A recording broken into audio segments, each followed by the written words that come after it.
নমস্কার বন্ধুরা, আমি সায়ন্তনু। আমার আরেকটি ব্লগে আপনাদেরকে স্বাগত জানাই। আজকে আমাদের গোয়া ভ্রমণের চতুর্থ দিন, অর্থাৎ শেষ দিন। সেই জন্য শেষ দিন সকাল সকাল উঠেই পৌঁছে গেলাম ক্যান্ডোলিম বিচে। সকালবেলাও বিচে বেশ যথেষ্টই ভিড় ছিল এবং সকাল সকাল সমুদ্রের ধারের এই পরিবেশটা খুব মনোমুগ্ধকর ছিল। তার উপর গরমটাও ছিল না, আরও পরিবেশটা খুব ভালো লাগছিল। সকাল সকাল সমুদ্রের রূপ দেখে নিজেকে আর আটকে রাখতে পারলাম না, তাই নেমে পড়লাম সমুদ্রের ঢেউয়ে গা ভাসাতে।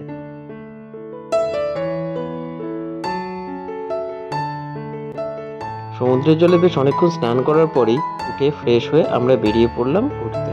প্রথম গন্তব্যই ছিল আমাদের লোয়ার আগুয়ারা ফোর্ট।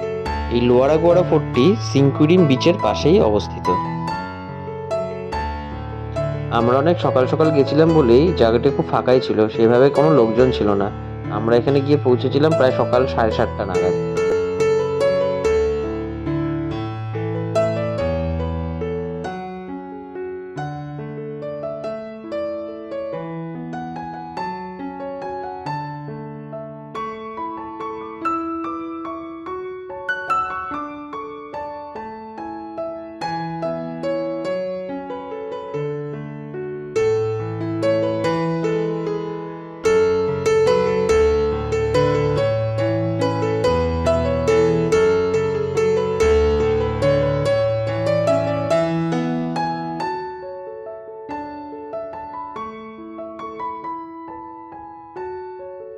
সকাল সকাল লোয়ার আগুয়াটা ফোর্টে কিছু ভালো সময় কাটিয়ে আমরা চলে এসেছিলাম আমাদের হোমস্টেতে। কারণ লাস্ট ডে আমরা এয়ারবিএনবি থেকে যে হোমস্টে নিয়েছিলাম সেখানে আর বুকিং পাইনি, আমরা একটা হোটেল বুক করেছিলাম। তো আমরা হোমস্টে থেকে আমরা আবার সেই হোটেলে চলে গেলাম চেক ইন করতে। হোটেলটা খুব ছোট্ট হলেও খুব সুন্দর ছিল।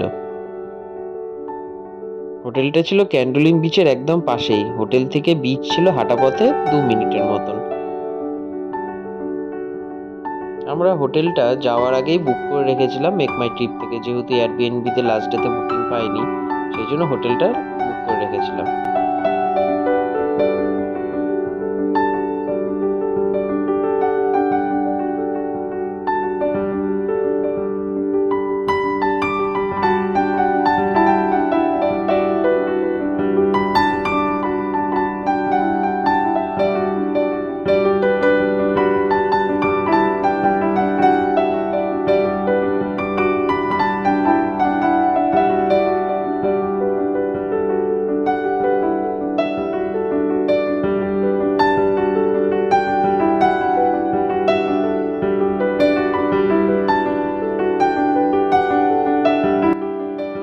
রুমে ঢুকেই বাঁদিকে ছিল একটা কিং সাইজের বেড, খুব সুন্দর ডেকোরেশন করা।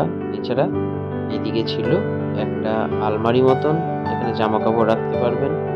এছাড়া এই পাশে একটি ছোট্ট ফ্রিজেরও ব্যবস্থা করা ছিল, ড্রেসিং টেবিল, আয়না, চেয়ার দেওয়া ছিল।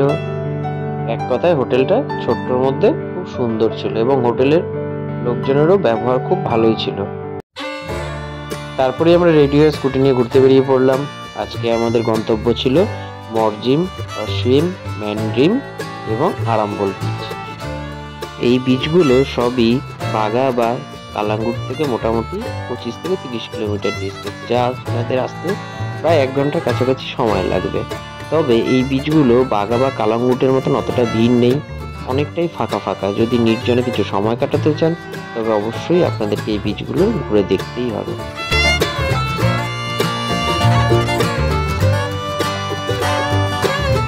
কদিন গোয়ায় ঘুরতে ঘুরতে একটা জিনিস লক্ষ্য করলাম যে গোয়ার বেশিরভাগই বাড়ির চাল টালির।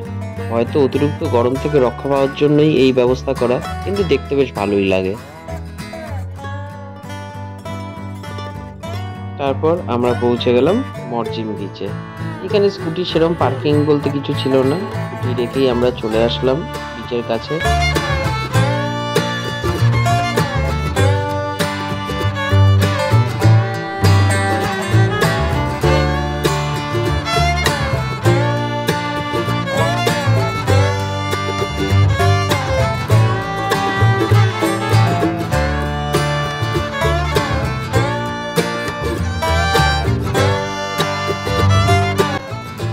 এই বিচটা অনেকটাই নিরিবিলি এবং শান্ত। নর্থ গোয়ার অন্যান্য বিচগুলোর তুলনায় এই বিচটা অনেকটাই ফাঁকা ফাঁকা, তবে ফাঁকা হওয়ার জন্যই হয়তো এখানে বিদেশিদের আনাগোনাও প্রচুর পরিমাণে দেখতে পারলাম।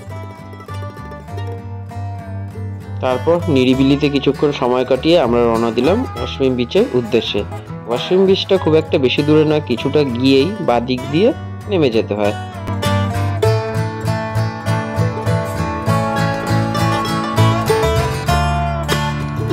ওয়াশরুম বিচে দাঁড়িয়ে কয়েকটা ছবি তোলার পরই আমরা রওনা দিলাম ম্যানড্রিম বিচের উদ্দেশ্যে। আসলে সব বিচগুলোই একটাই স্ট্রেচে কিছুটা দূরে দূরে অবস্থিত। ম্যানড্রিম বিচেও স্কুটি পার্কিং এর সেরকম কোনো ব্যবস্থা নেই। রাস্তার ধারে স্কুটি রেখে আমরা সিঁড়িতে নিচে নেমে আসলাম। তবে বিচে যাওয়ার আগে এখানে একটা খাড়ি পার করতে হয়। এই খাড়িটা পার করে আমরা এগিয়ে গেলাম বিচের দিকে।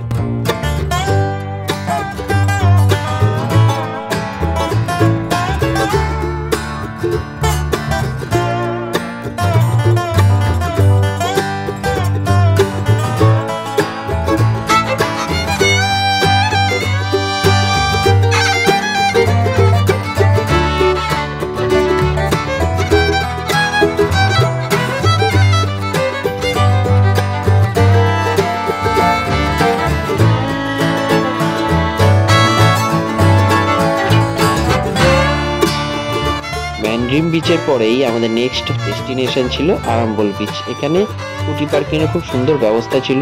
পার্কিং ফি ছিল 30 টাকা করে। আমরা স্কুটিটা পার্ক করে এগিয়ে গেলাম বিচের দিকে। বিচে ঢোকার মুখেই অনেকগুলো দোকানও রয়েছে, এখান থেকে কিছু চাইলে আপনারা কেনাকাটাও করে নিতে পারেন। বাকি 3টে বিচের মতো এই বিচটাও যথেষ্ট সুন্দর ছিল, তবে এই বিচটা একটু বেশি লোকজন ছিল আগেরগুলোর তুলনায়।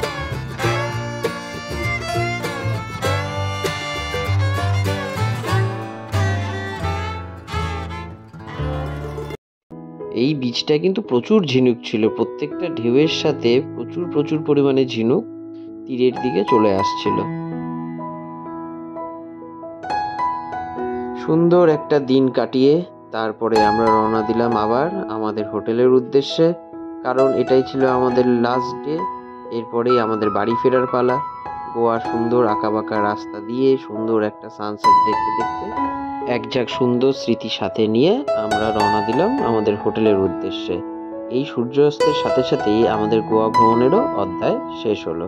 ভিডিওগুলো ভালো লাগলে অবশ্যই লাইক, শেয়ার, সাবস্ক্রাইব করে দেবেন, সঙ্গে থাকবেন।